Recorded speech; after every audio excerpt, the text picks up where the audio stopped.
그 말씀이 조금은 어렵지만 마태복음 20장에 보면 포도원의 일꾼을 불러들이는 주인의 이야기 속에 나타나 있습니다.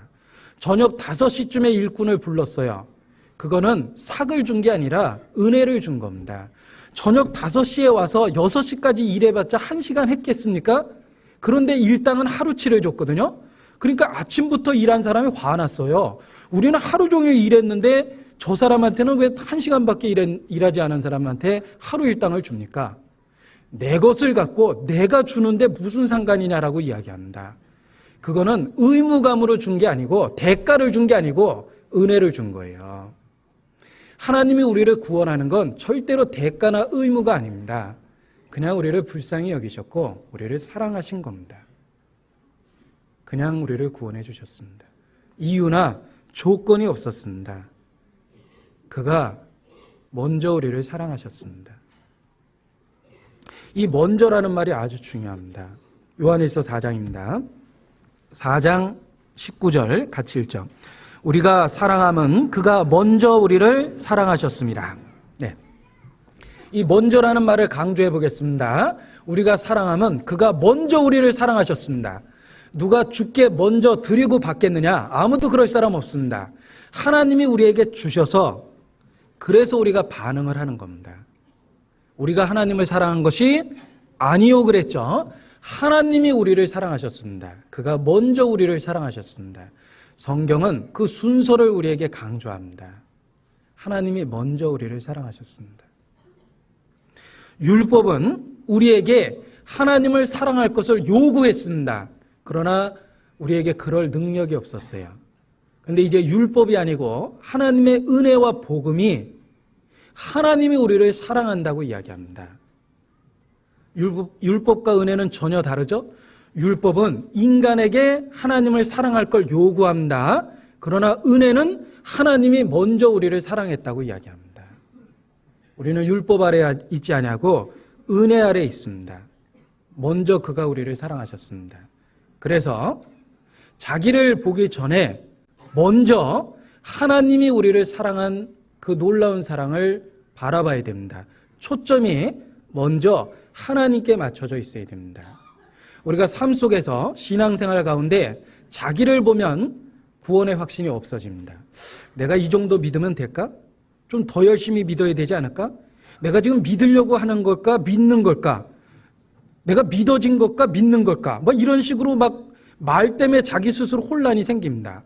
내가 이 정도 믿으면 왠지 믿음이 부족할 것 같고 더 믿어야 될 것 같고 왠지 하나님 앞에 자신감이 없어집니다.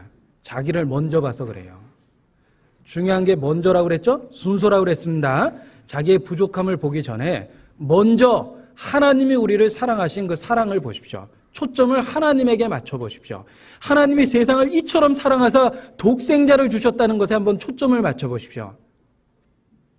그러면 그 다음에 우리에게 사랑이 생기고 믿음이 생깁니다. 그런데 자기 자신을 바라보면서 스스로 정죄하고 스스로 열등감을 갖고 그리고 구원의 확신으로부터 떨어지기 시작합니다. 구원의 확신은 항상 우리 자신을 바라보는 데서가 아니라 바로 먼저 하나님이 우리를 사랑하셨다는 그 놀라운 진리를 마주 대하면서 확신이 생깁니다. 초점이 바로 돼 있어야 됩니다.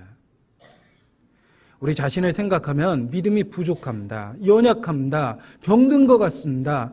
내 삶에 마음의 간절한 소원은 높은데 실질적으로 내 믿음의 수준이 그것을 따라가지 못합니다. 열등감이 생깁니다. 정죄감이 생깁니다.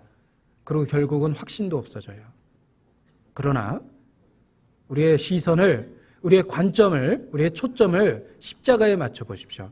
하나님이 먼저 우리를 사랑하셨다는 거기에 한번 맞춰 보십시오.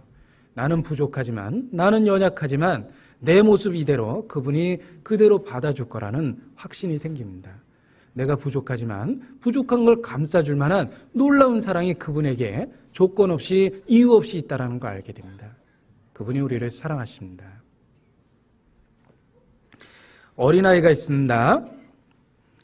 어머니가 있습니다.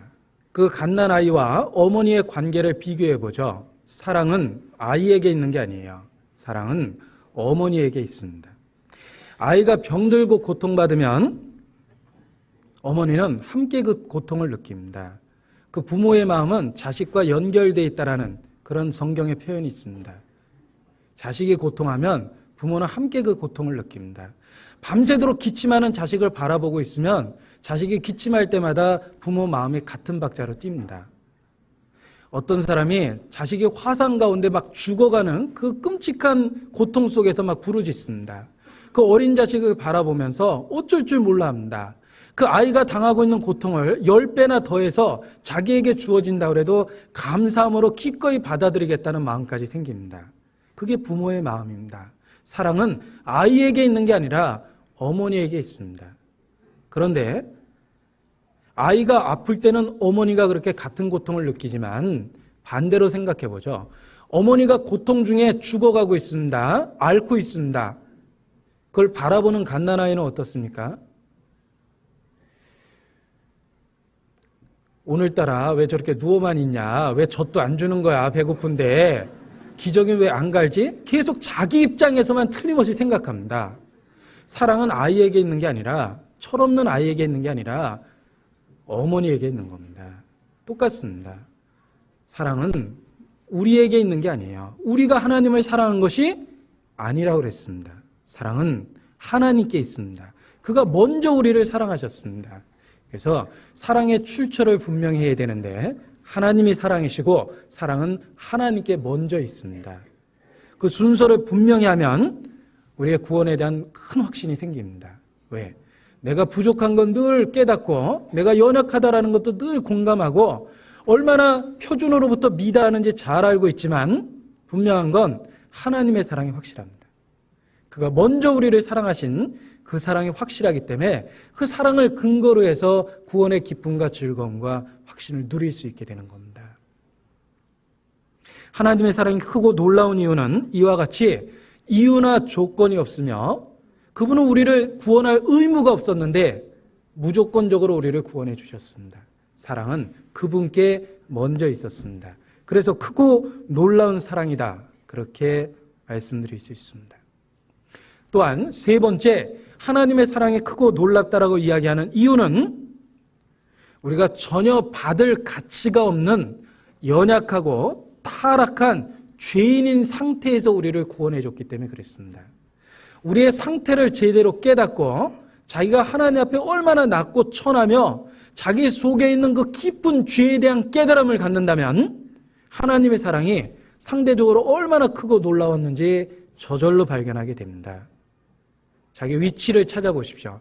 자기의 주제를 한번 파악해 보십시오.